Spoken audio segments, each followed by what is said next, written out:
All right, we are now live. Excellent. Hey guys, Brian with Beers and Fears here with Nicholas Burman-Vince. Hey man, how you doing? I'm doing very well, thank you very much, Brian. Although I have to say I'm suffering a little bit of beard envy. Oh, okay. Well, it was there was an old movie from like the '80s, the Peanut Butter Convention, where they put it on and it made it grow fast. My kids challenged me to that, so therefore I have a beard now. Did not Right. know I can even do that, so I had a little envy too, I guess. So. So excellent. Hey, appreciate you taking the time out. Like I said, I know that you are 8 hours ahead of us, and Right. one thing that I noticed with you and also other members with the Hellraiser series, you guys Mm. are very true to your fans and very loyal and willing to take the time to chat. So first off, hats off to you, and I really appreciate that. Well, thank you. Let's jump in real quick. We're gonna have we got about six. Oh, the viewers are climbing as we speak. We are gonna have some questions from fans, guys who are watching this right now. The questions you will post in the event that I posted on Facebook that you guys are a part of. In about a half hour, we'll take your fan questions as well. That way we can just have a widespread. The whole point of Beers and Fears is not a Q&A question type thing, but it's more of a hangout, get to know each Sure. other, have a good time.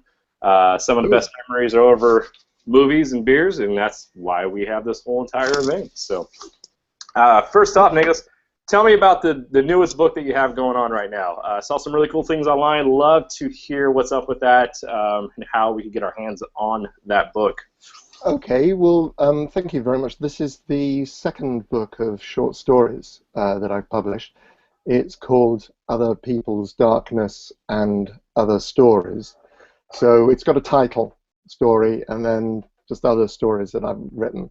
Um, what you were looking at online was the trailer competition that I ran, or the photo competition that I ran to create a trailer, which is up on YouTube now.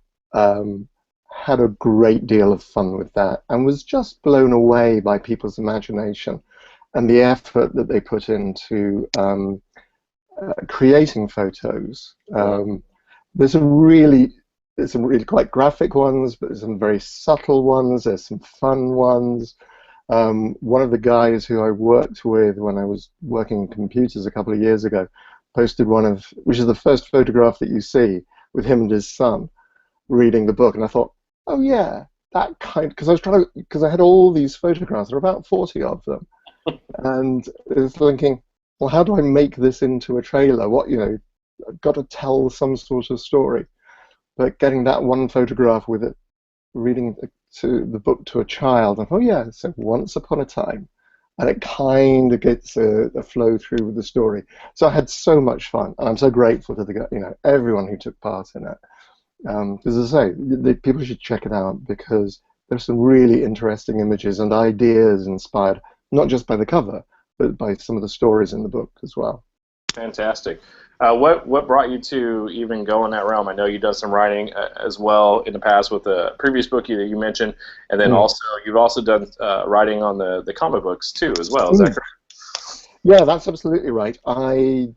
So the first time I wrote I wrote a story called Look See for Fear magazine in the UK, and that came out at the time of Hellbound, the second Okay. Hellraiser movie, and it was my view as to what the truth behind Chatterer, rather than him being a little boy. Um, and it was very much written from the angle of an actor pissed off that he didn't get his face in the movie. Dang Uh, right. yeah. But having said that, I completely respect the creators and the directors and so on. I had some fun with that short story. So that was the first one that I did. Then when we were making when we were making Nightbreed, there was a day of filming where Clive brought in all his mates Hmm. to do a scene to be the audience in um, a scene where Anne Bobby sings to the audience. It was in a nightclub, and I met Neil Gaiman probably for about the second or third time, and although I'd seen him a few times before, but John Bolton I met these comics creators, and they just kind of encouraged me to get involved with the comics because the Hellraiser comic was coming out at that stage. Right. So yeah, I just kind of bamboozled my way into writing comics by turning up at the Marvel offices in New York and saying, "Hi, I'm Nick Vince. I've written an idea for a story. Do you want to buy it?" Yeah, okay. And then from that, there was the Nightbreed, and then there was some Marvel UK comics and so on. And then I just, yeah, so that was kind of when I started. And this is all back in the 1980s, of course. And then after all some comics all folded within about 6 weeks of each other, I had 3 projects die on me, and realized how much debt I was in, that I really needed to eat. So I ended up getting into computers for about 18 years, and all told, and then came back to writing 2 years ago. Fantastic. What I've read from the reviews, your newest book is pretty awesome, and some really twisted short stories, so to speak. Yeah, absolutely. I think I'm very proud. I think up until about 5 or 6 weeks ago, I could hand on heart say I got nothing but 5-star reviews. Oh, fantastic! I've got 1 4-star review now. Oh. And it's not that the reviewer didn't like the book. I love the book, but she only loved it 4 stars rather than 5 stars. But you know, that's kind of the pressure slightly off. So yeah, there are some twisted tales. It's kind of, I think what people pick up in my stories is that I really try to write characters and human beings that people can identify with, and then put them in terribly, terribly difficult, dangerous, supernatural, horrible situation, and watch them suffer, really. Like a perfect Sunday afternoon read, so. Yeah, absolutely. I think, you know, I know that the first book only takes 2 hours to read because people kept on saying, I read it all in one sitting. It's only, you know, it's a slim book. There's 7 stories in the first book, 5 in the next one, In Other People's Darkness, and that's a slightly thicker book. So as I'm writing short stories, they're actually getting longer, which is again one of the feedbacks I got on the first book, was that people, I really like these. I want more. Okay, One more. I want more. That's fantastic. So let's jump into. We're going to go back a little bit because you said just from your stories alone now they're kind of sick and twisted a little bit, and I think it plays really well into the whole Hellraiser 1 and 2 franchise. I actually just watched them again last night, just because right? And and I'm going to be honest here. I actually 100% enjoy the second one more than the first. It goes slightly different, and I was pissed as well. I forgot that when they popped to who you were, they showed a little boy, and my wife was watching with. I was like, "What the who's that? That's not." Yeah. So I understand why you wrote that now, but going off of that, yeah, it's very seductive in a lot of ways, and very just a different twist to what a natural horror movie might have been. And during that time period, I think that was something that people weren't ready for, and I think that's one of the reasons why it escalated to the success that it has. It was different from most horror genre movies. So going off of the whole get-up that you have and kind of like the photo we have behind us, can you explain us the process of the makeup, and how did that look compared from 1 to 2? Was there 2 different artists on there, or how did that go for you? Give us a rundown on that. Sure. I mean, basically, the Chatterer makeup itself and the design, I only discovered after we'd made the first movie, when I was talking to Clive. And he said, basically, we were having this conversation, and it reminded me of a conversation I'd had with him probably about 2-3 years prior to that, which was about my face. And the fact that when I was 19 years old, they had to restructure my upper jaw. So I was born, can you see this okay? I was born with my teeth meeting like that. It's known as undershot. Rather than in front, they met behind.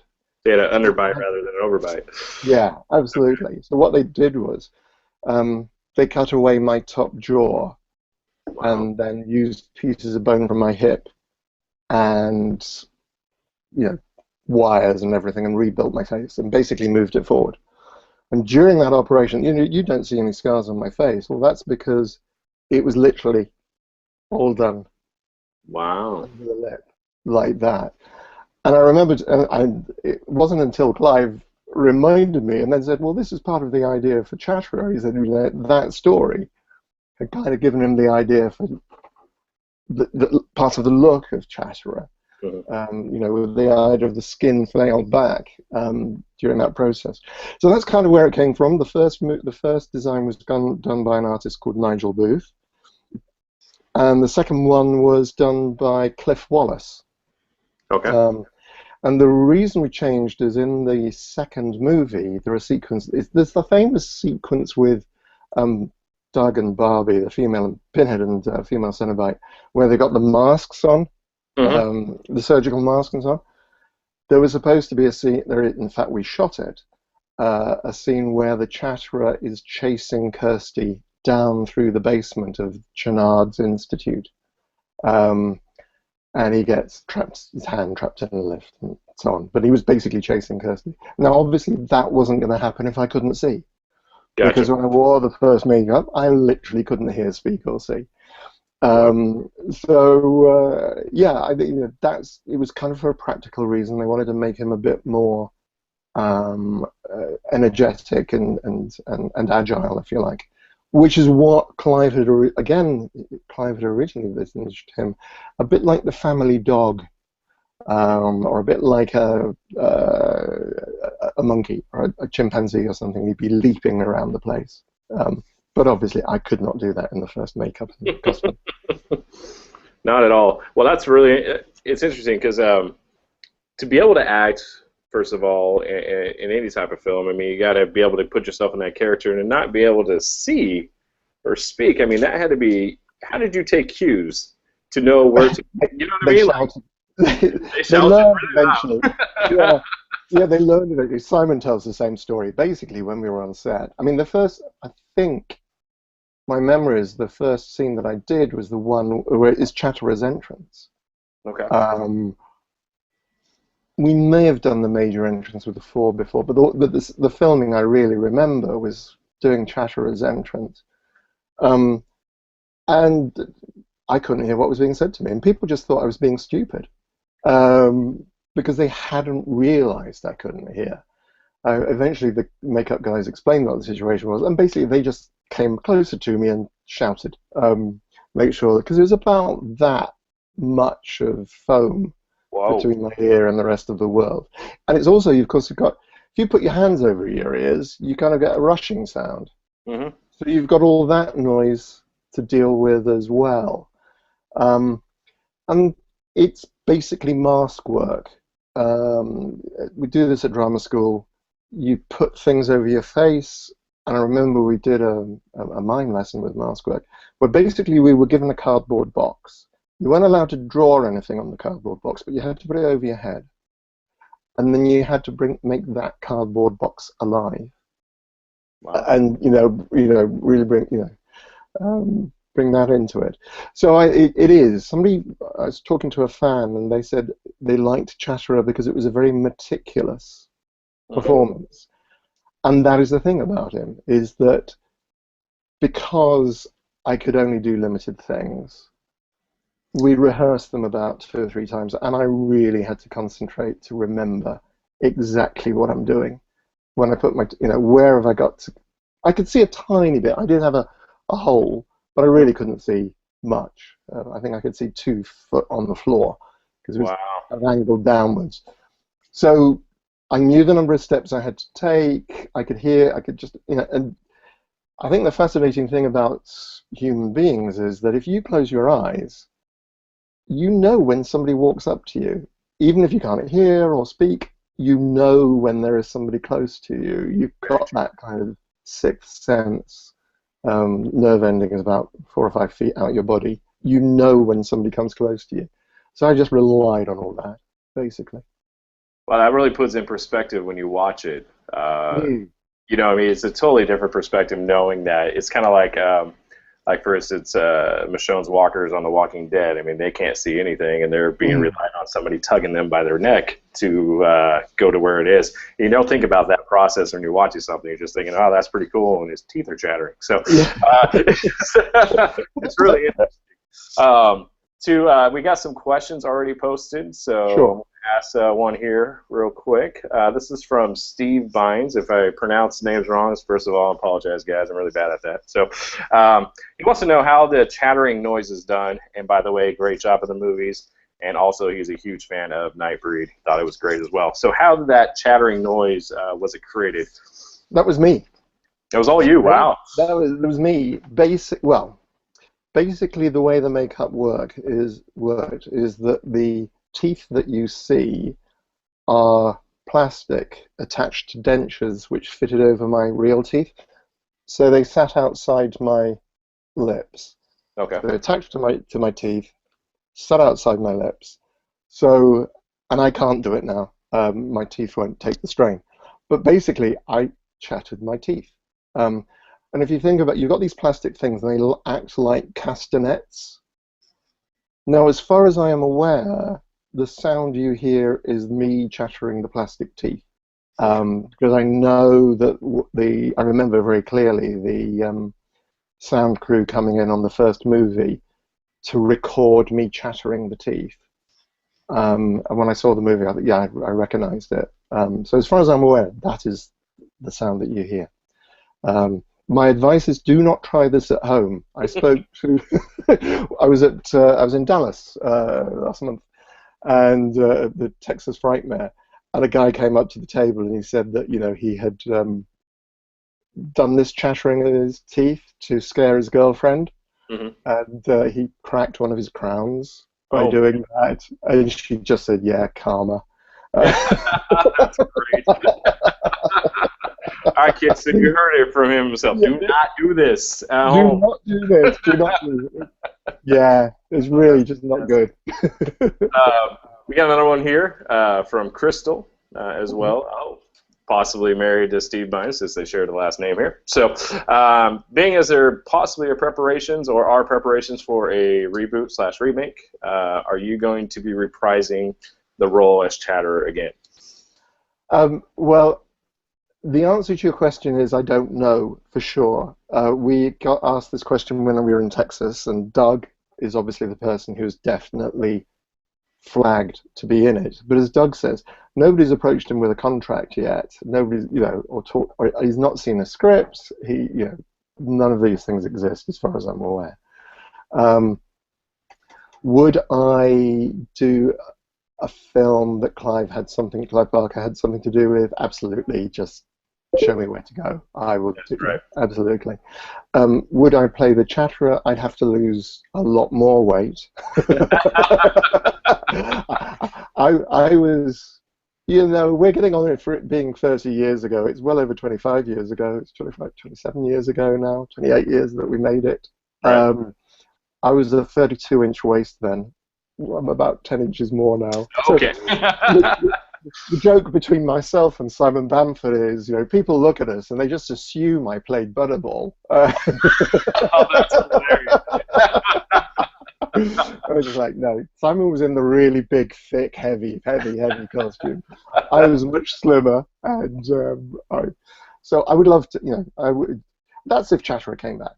I have no idea what's going on with that. But yes, if Mr. Barker asks me to do something, I will obviously say yes.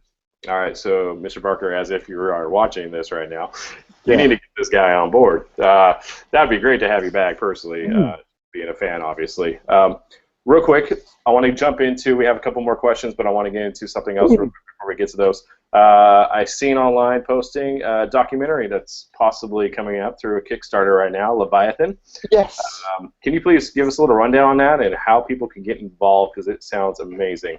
There is a Kickstarter project. You will find, actually, I think if you just Facebook Leviathan, a Hellraiser documentary, you'll find it. If you go onto I believe it's Kickstarter.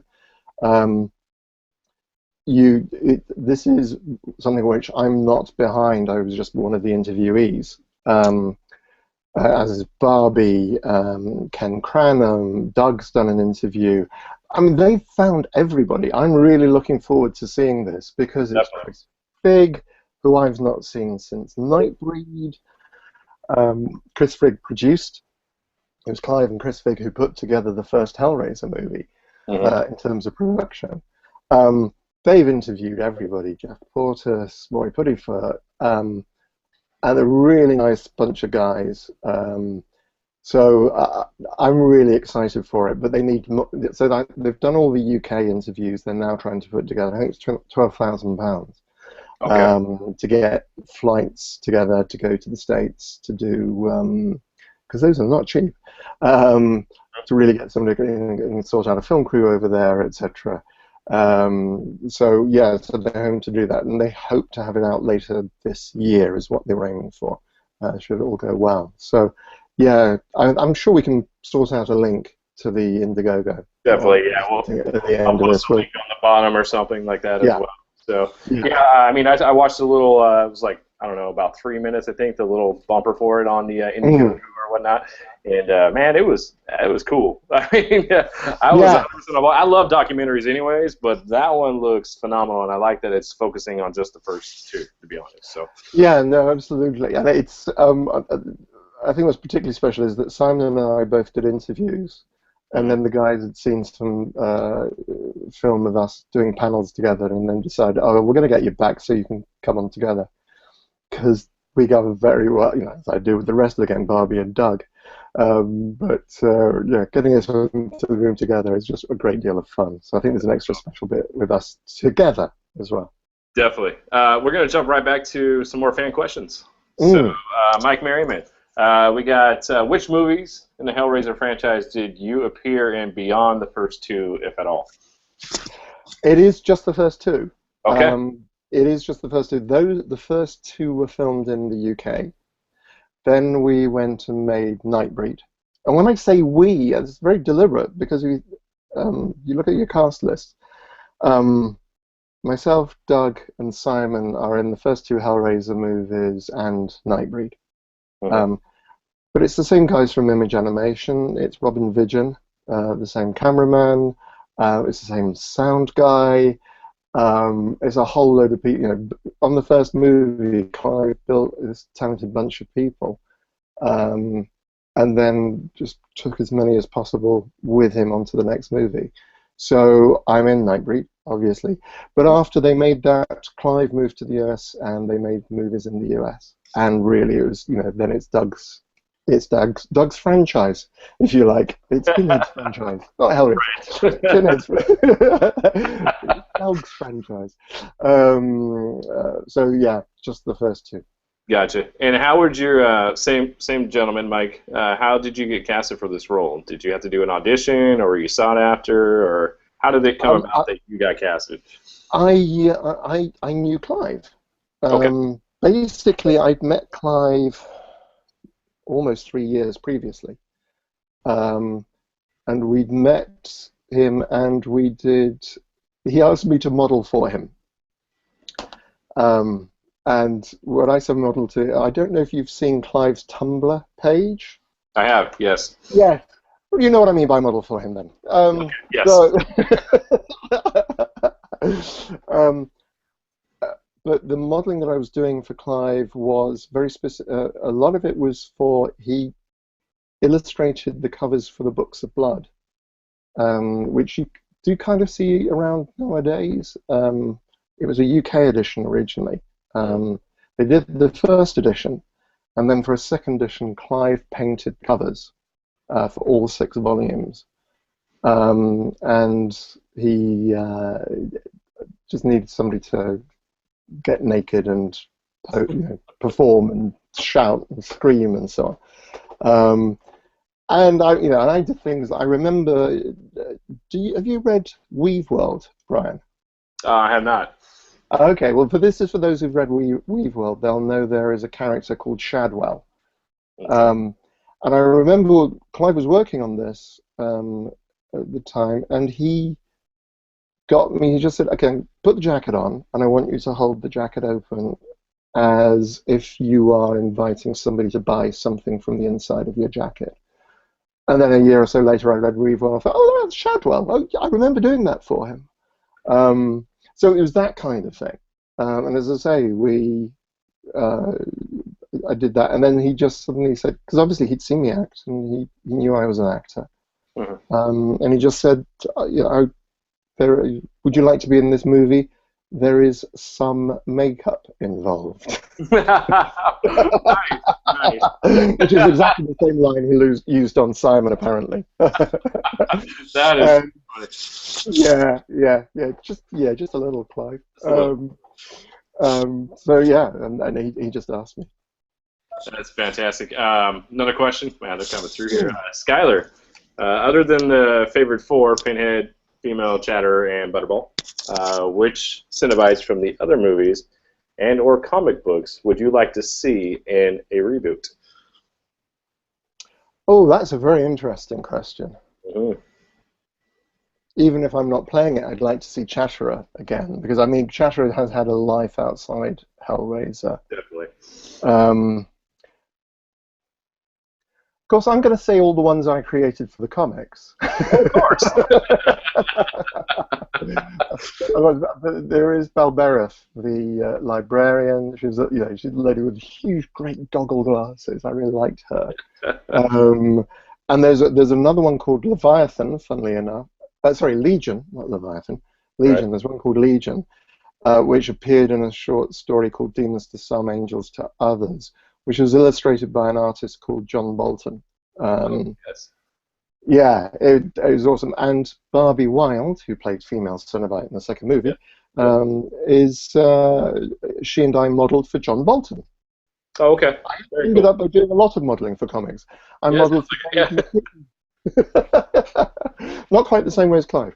I modelled for Dave McKean, John Bolton, in comics. In fact, Cages. I play the lead role in Dave McKean's book, Pages, which is a wonderful, wonderful, wonderful comic, which should be read by everybody, but particularly by creators. It's all about an artist who's lost his mojo and is trying to find it again. It's really great. It's really very cool, very, and weird and wonderful and bizarre, as you can imagine. That's fantastic. Yeah, no. But going back to the question, yeah. All the ones that you created in the comics. Yeah, all the ones that I created in the comics. Love to see those animated. I'm not. It's interesting. I've said this before. I'm not dismissive, of what's been done in the latter movies at all. There's some very talented people worked on the latter movies, including Superman. Come to think of it. The actor who did the most recent Superman, whose name entirely escapes me. So I've only watched one or two of the more recent ones, but I remember being very waspish about them and saying it's like Cenobite Lego. Oh yeah. The Cenobite, there's less.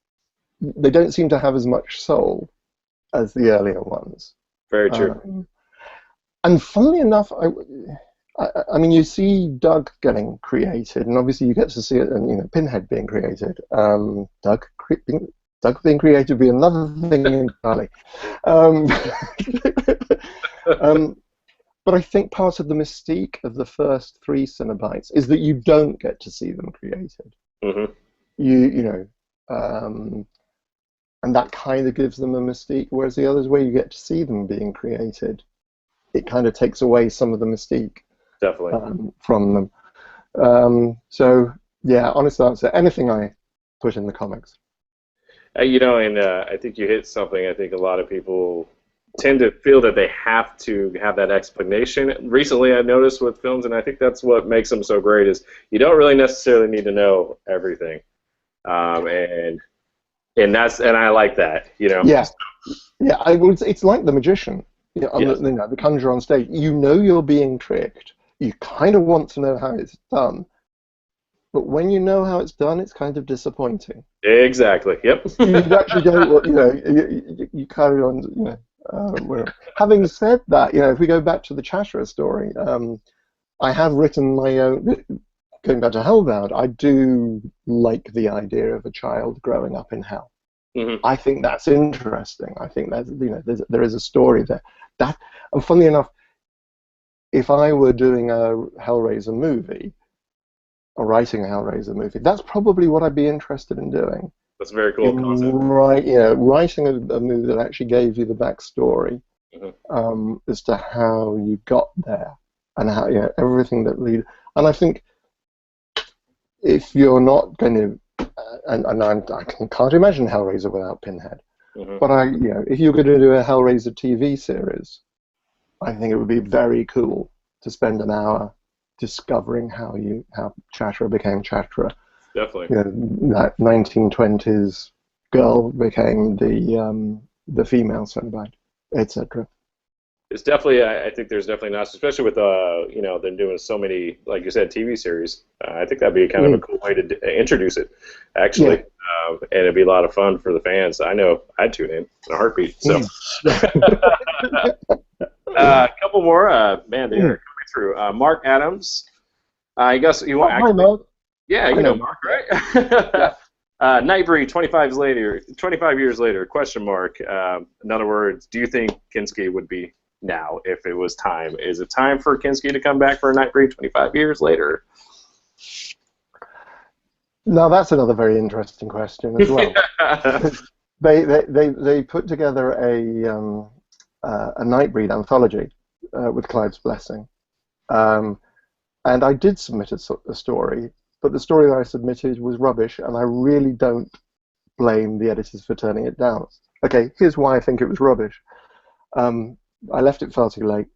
I actually did work on it for quite a long time, but I realized the story I wanted to tell, which was about Kinski and what happened to Kinski afterwards, was a much bigger story than the 5,000 words they were interested in. I ended up about 8,000 or 9,000 words, and I kept on trying to cut it, and I thought it just doesn't make any sense. The things I'm interested in, because I think Nightbreed 25 years later, you have this whole diaspora of all the breeds spread out across the world, and I know they're talking about a new Nightbreed TV series. Michael Plomides has pitched that to Morgan Creek, and I believe. These things always just take far longer than you hope they're going to take. Very true. I think it's really interesting. It would be really interesting because he'd be 25 years older. Because I think when Clive wrote the Nightbreed Chronicles, the books, the book, which gave all the backstories of the Nightbreed. Have you seen this book? I have. Yeah. It's absolutely fascinating, and it was my Bible when I was writing the Nightbreed comics, because I had all these characters with Clive's version of their stories, which I could then tell in comics. Great. He's not immortal. Is Peliquin possibly immortal? Many of the others are not immortal. And I think it's kind of interesting that he's not immortal, and he's going to grow older, and so on. So I think we could learn some more about Kinski. I notice he's heavily featured in the new comic. I haven't managed to get hold of the first comic yet, but he's featured on the front cover and so on, and he appears to be going. So I'm really interested to see what people are going to do with the character. Yeah, he's definitely heavily featured, and I think he's a character that needs to... I like to see what happens with him, like you said, just because of how iconic he is from that film, in my opinion. So, and from what I saw from Clive, so, the book that we were talking about, he's just a cool-looking dude, and I like them to go with like a side story with him, and just go off on a whole nother realm with that guy, personally. So, yeah, very cool stuff. Another question. This comes from Ryan Francis. He was actually in the movie Thanksgiving from Trauma videos back in the day. He wants to know, do you think that you would be in a cult classic horror film when you were growing up as a kid? Oh, that's very interesting. Did I? I was fascinated by cult horror, monsters, as a kid. As a teenager, and actually I have to say into my very early 20s, I had a real problem with the dark. I was brought up in West Sussex, where it's in a place called Horsham in West Sussex. It was on a nice estate, and we lived in a bungalow, and there were street lights, but it got very dark at night. There weren't that many street lights, and you only had to walk about I only had to walk to the bottom of my garden to be really in the dark and really see the sky. And I was scared by the dark. Mhm. And I watched Frankenstein, Dracula, Wolfman, all the Universal horror movies that were on TV on Friday nights. And I watched these movies and I thought, these are the good guys. This is really interesting, particularly Frankenstein. He's the victim. Mhm. The monster is the victim. Phantom of the Opera, the Phantom is a victim, in many ways. It does horrible things. But I understood why these monsters do. It was kind of the inspiration for what monsters do, the first book of the short stories. So, do you remember Aurora model kits? Oh yeah. Famous monsters from Filmland? Yeah. The versions that had glow-in-the-dark hands and heads and so on? Yeah. Yep. Well, these were my lights. Okay. I had 3 of them. I definitely had Frankenstein, I had Wolfman, I think it might have been Dracula. I think it was probably Dracula. And they sat on a shelf at the foot of my bed. Oh, very Probably cool. about 4 or 5. So as I went to sleep at night, the last thing I would see was those glowing heads and faces and so on. And it was kind of like, it was dark in the rest of the room, those guys were still there. And if it was a moonlit night, I was able to keep my curtains open, so I did get starlight in and moonlight in. Right.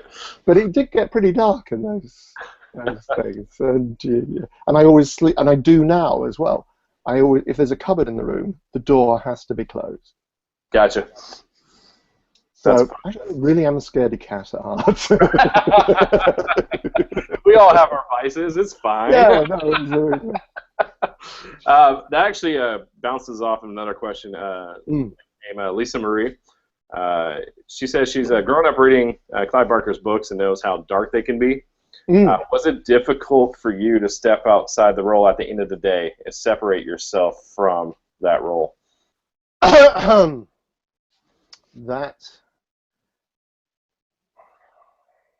I think it was sometimes. It was very tough. I mentioned earlier on, if you put your hands over your ears, close your eyes, now wrap a blanket round your head, that's wearing the Chatterer makeup. And I'd be wearing that for 8 hours in a day sometimes. There were 3 days in particular where I was, actually 2 days where they put me in the makeup, full makeup. Because most of the time they would leave as much off until as late on as possible. I wasn't wearing it all the time.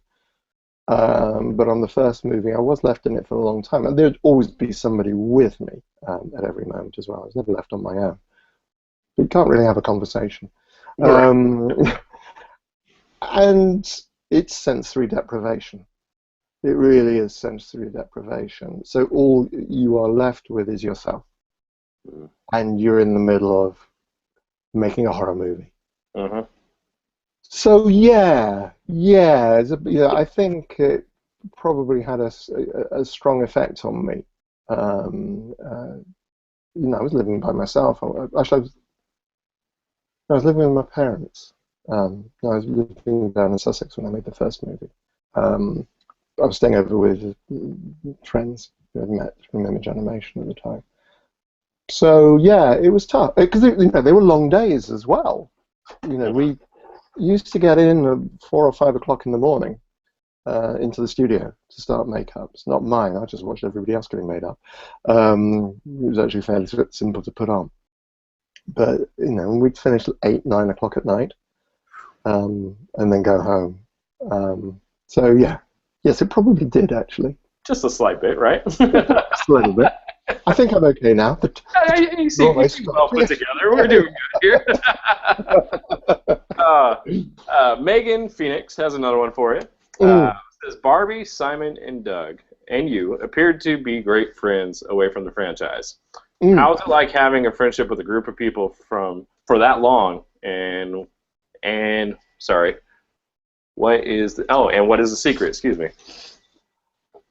I can be very flippant and say, oh, well, we only ever get to see each other at conventions, so it's easy. Oh, fantastic. Not true. We actually do see, Doug less so, but Barbie is in London Okay. fairly frequently, and I always make an effort to go and see Barbie whenever she's in London. I don't see Simon as much because he lives quite a bit. He doesn't come into London that much, Okay. so I don't see him as much. But we communicate. Yeah, it's kind of rare in the acting profession. I was watching there's a film called The History Boys by Alan Bennett, which is all about a group of schoolboys with a who together, and those boys did the stage show. They did the movie together, and they are now young men. Done some really, really very interesting stuff. And they were saying how unusual it is in this business to form friendships where I feel very grateful. They're great and talented people. Mm-hmm. So it's really interesting to find out what they're going. But also they're very supportive of me and anything that I'm doing as well. That Barbie and Simon came with their partners, Phil and George, to see the plays that I did last year. So it's great. It's wonderful. Sounds like a really good friendship and supporting, for everybody. So that's awesome. Yeah. Another question, Pinhead. It's from Mike Merriman again. He wanted to know more about your guys' names because it says Pinhead did not get the name until Part 2, and he was officially just the lead Cenobite in the original. So were you guys nameless as well in the original? And how did those names come about, if that's the case? They kind of came about on set. Okay. Obviously, when you make a film, you have a thing called a call sheet. Mm-hmm. And each day, and the character name is given alongside the actor name. So I believe, as I say, he's quite right. In the first movie, the call sheets would read lead Cenobite. Okay. Now the names, the guys who I think they came from Clive and the guys at Image Animation when they were looking at the designs and just thinking, well, what do we call him? And Clive or somebody would have said Chatterer. The funny thing is, though, as well, when I first went for my first makeup fitting, I met Bob Keane, the head of Image Animation, and was introduced to him, and it's Nicholas Vince, and he just looked at me and he said, "Oh, you're poor bastard." I was like, "Why, my poor bastard?" He said, "Well, you're not going to be able to see very much." And there was one day on one call sheet, in fact, where both Chatterer and Poor Bastard were called. Wow. And I remember looking at this and going to production office and saying, I think there's a mistake here. So Chatterer could have been called Poor Bastard. That's rather. So that's kind of how that, you have to have a name for the character when you're filming. Right. I think Pinhead came. The interesting thing, of course, is that many people call Chatterer Chatterbox now. Sorry, I'm just going to turn the light on because the light's going now over here. People call him Chatterbox, particularly 9-year-old boys who are big fans of Chatterer. Call him Chatterbox. I've met a few 9-year-old boys, and they're big fans of Chatterbox. It's very cool. I might have to, launch a Saturday morning cartoon, maybe. Yeah. No. Eat all your vegetables, kids. Yeah. Another question we got from Philip Bowen said, would have loved to have seen more of the labyrinth on Hellraiser 2 and the way the Cenobites interact with their environment and their victims. Do you think that if Clive Barker does do a remake of the original, that these themes might be explored more? And also from an artist who has taken inspiration from the movies, The Box, and the Hellbound Heart book, he wants to say thank you. So. Oh, thank you. Well, thank you very much indeed. I mean, thanks to Clive. This is all Clive. I'm just very lucky to be part of the, along for the ride. I have no idea. It is an interesting idea as to what goes on in the labyrinth, and so because you do, but again, it comes back to the earlier part of the conversation. You kind of want to know, but you also don't want to know. You kind of you don't want to see what's going on. So yeah, I have no idea. Oh yeah, it's one of those like you said, you kind of want to, but you don't. And, yeah. It does really pose an interesting question. I agree with them. I would like to see more. No, it's a very, very good question. I wouldn't say this is a question, but and I'm hoping it's posted to you since I know this person. Ashley says, "I love you." So there you go. Oh, thank you. Yes. So there you go, Ashley. There's a kiss, Ashley. Very nice, very nice. I want to go real quick. We're going to wrap this up here in about 15 minutes. So everybody who's watching, if you have any more questions, please get them in. Hopefully we can get more. So far, we're able to answer most of them. So awesome for that. Let's get into Nightbreed a little bit, if you don't mind. It kind of blew my mind when I first watched this movie. It's one of those. My father brought me up on horror movies, starting at a young age. He always told me, "Hey, they're fake, they're not real. If there's something you can't handle, then turn it off." You know. So I kind of got an appreciation for the arts on that aspect. And Nightbreed has some interesting characters, and once again, effects really kind of for that era kind of blew my mind. I love practical effects. What was the process for that, and what was the design? Was that something that, like, where did they come up with that? Do you even know, or was it just something like, oh, you're going to kind of look like a sun on your face? So, you know, you're going to look like Mac tonight. Yeah, exactly. Yes, exactly. Yeah. Okay, so the story of Kinski is he was always known as Kinski in the script. The original makeup is closer to the description of Jackie in the book Cabal, who is Pelican's sidekick, who has two faces molded into one.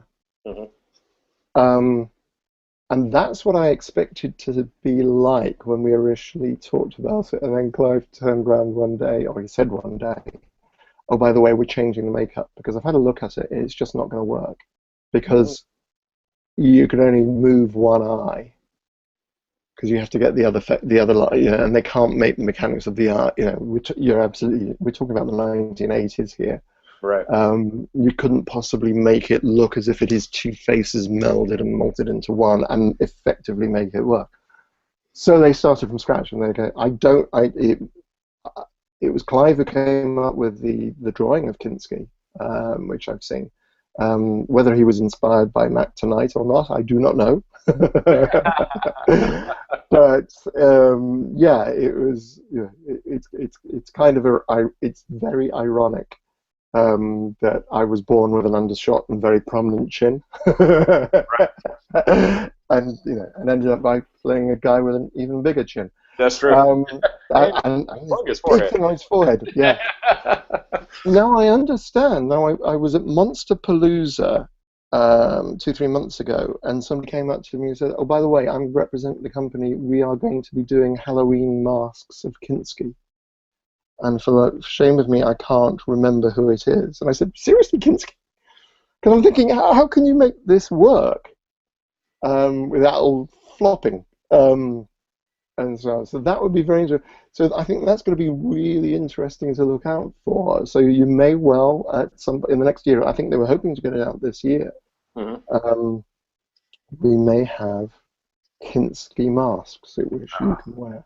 But that, yeah, of course, all the American, when I walked onto set, and all the American guys who were working on them, Craig and Anne and the producer, Gabrielle, said, "Oh, it's Mac Tonight." And I'm going, "What? Who's Mac Tonight?" Because we didn't have those ads in the UK. Oh, gotcha.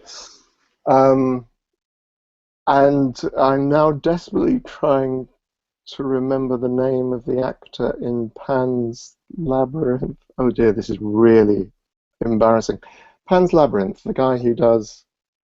Oh yes, yeah. Yes. Drawing and his name. Yeah, whose name I know terribly well, and I adore him, and I think he's the most wonderful guy in band. I really hope he never sees this. But he played Mac Tonight in the adverts. So he's the commercial guy then. Wow. He's the commercial guy. Wow. Because when we did Atlanta, Georgia, we did Dragon Con Atlanta last year. And it's like, yeah, the two of us together. That is incredible. We play Crescent Moon guys. I thought it was very, very cool. God, the name is entirely. This is old age. Yeah, I'm actually trying to look him up right now. So. Yes, please do. It's driving me crazy too. Let's see here. We're gonna take a minute, guys. Sorry, pause for a short commercial break. Pause for my senior moment. Yeah. Let's see here. Oh wow. Oh God. It's just so cringeworthy. Somebody's asked me to be in a film. I said, I've written a part specially for you. And I read the description of the part and said, he's an elderly man in his 50s. And I'm thinking, elderly? I'm not elderly. What are you talking about? What are you talking about? And then I get moments like this, and I think, well, perhaps. Well, I'm only in my 30s and I can't think of it, so I have no excuse, right? Yeah. Yeah. That's going to be on Facebook event. If you could just do a quick IMDb search for Pan's Labyrinth. Oh, we got Mark Adams chiming in. Mark is going to help us out. He says, Pan, Labyrinth, Doug Jones with a question mark? Doug Jones, thank you. Doug, of course, I knew. All right, hold on. Mark for the win. Mark for the win. Thank you, Mark. I'm so embarrassing. I love Doug Jones. Doug Jones is just awesome as far as I'm concerned. He really is I said this of Doug before. I swear they cast him not just because he's incredibly talented and flexible, but he's the nicest man on the planet. He is such a sweet, lovely guy. So moving on. We have a slew of questions, so we're going to pop these out real quick. I want to make sure I get to everybody. Another question from Crystal. Let's see here. She goes, I know Doug is going to be in Chicago in November. One of the days just happened to be on her birthday, the 22nd. Do you think Simon, yourself, and Barbie might join him? She spoke to Simon about it, and he said he wants to. Do you know about anybody else? I don't at the moment. The only... I know my manager's working on getting me some more bookings. We've talked about some places, but these things are always terribly nebulous up until, as the promoters try and put their lists together, and who they're going to invite and so on. I know I'm doing Atlantic City next week. That's all I've got confirmed at the moment. Okay. And another one, Megan. Is it true that the female Cenobite played by Barbie was supposed to be called Deep Throat? I think this was mentioned during the first movie, if not the second, but it's such an obvious. And then when you look at her death in Hellbound, but then let's be honest, there's kind of a theme. If you look at Barbie's throat and the slit in Simon's stomach, there's a theme there. But it's never been overly subtle. Right. In some aspects. Nobody in my hearing, but hey, I couldn't hear, speak, or see, so what would I know? That's great. Let's see here. So you are going to be at Bizarre AC, correct? I am. Awesome. And that is a superb cast of people that are going to be there. And that is going to be a blast. So if you guys are out, and that's in Chicago, correct? Oh, no, that's Atlantic City. Is that Atlantic City? Okay, excuse me. Yeah. Bizarre AC is, if we're talking about Bizarre AC next weekend. So if you guys get a chance, if you guys are in Atlantic City, make sure you stop by and say hi as well. Get some photos in, get some autographs, whatever you got to do. But go see this man because, I'm telling you, great experience with you, man. I talked to quite a few people, and probably one of the fun interviews that I've had in a long time. So thank you. It's been a blast, but I have a couple more questions, and we're just going to call it a day. Okay. Let's see here.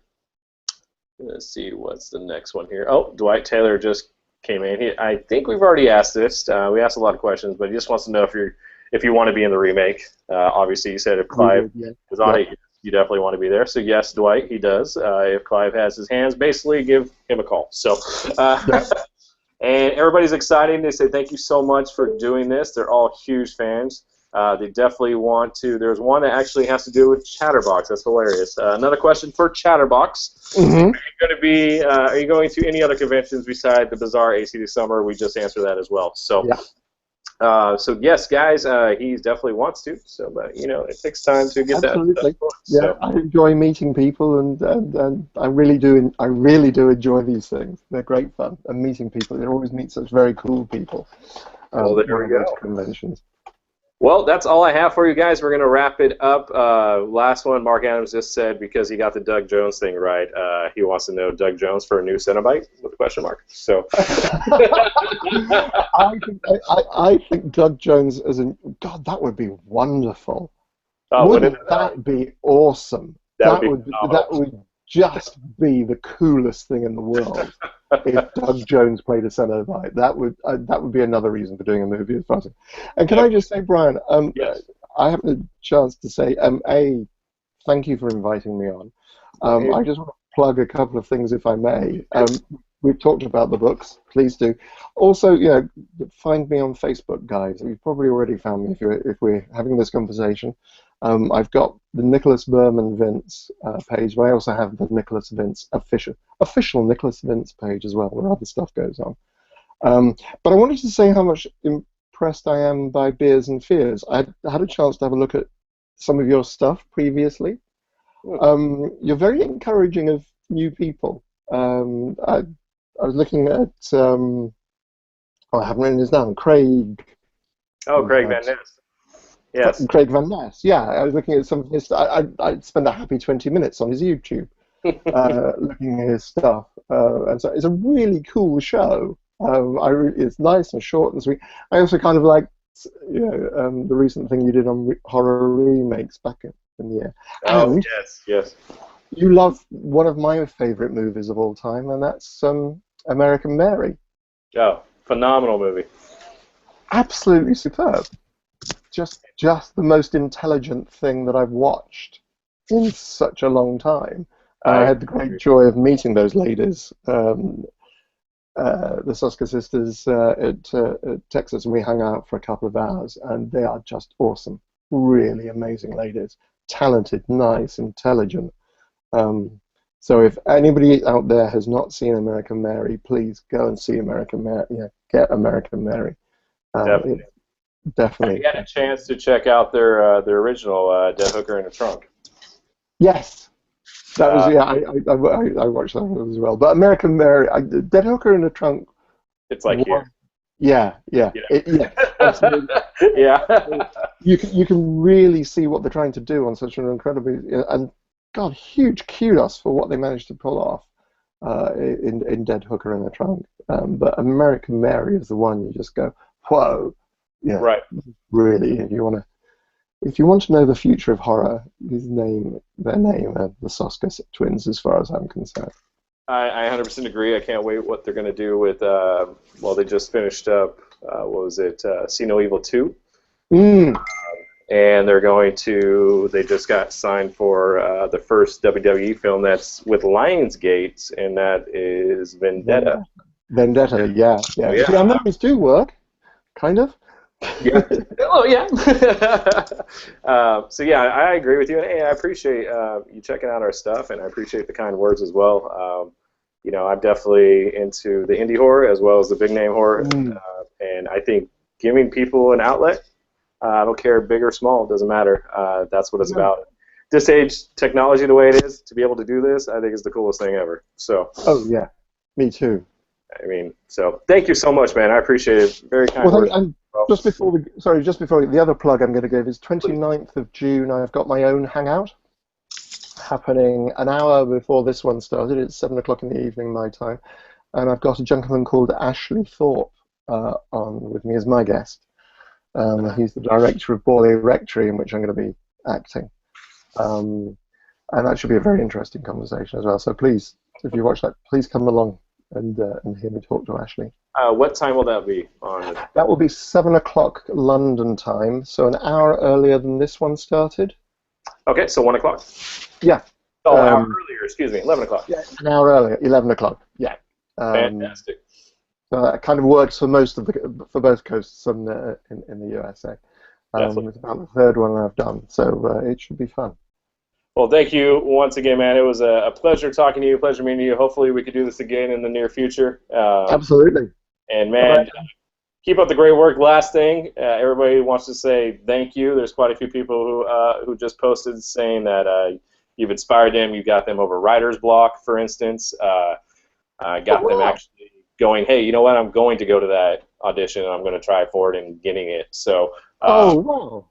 So you have been a huge inspiration for quite a few people, and that's why I wanted you on here, man, because you definitely been an inspiration for us. So thank you so much. Thank you, sir. And last thing, and that is someone. Great question. Can you leave us with a chatter smile? Is the question. really glad I brushed my teeth. Right. So it'll be something like this. Okay. Oh, look at that! Look at that! Oh, that was great. Awesome. All right, Nicholas, thank you so much, man. Thank you. Cheers. All right, everybody, thank you so much for tuning in. We'll have all the links that Nicholas said at the bottom as well. Give us a minute, and it'll be posted. Till next time, remember, guys, fear never tasted so good.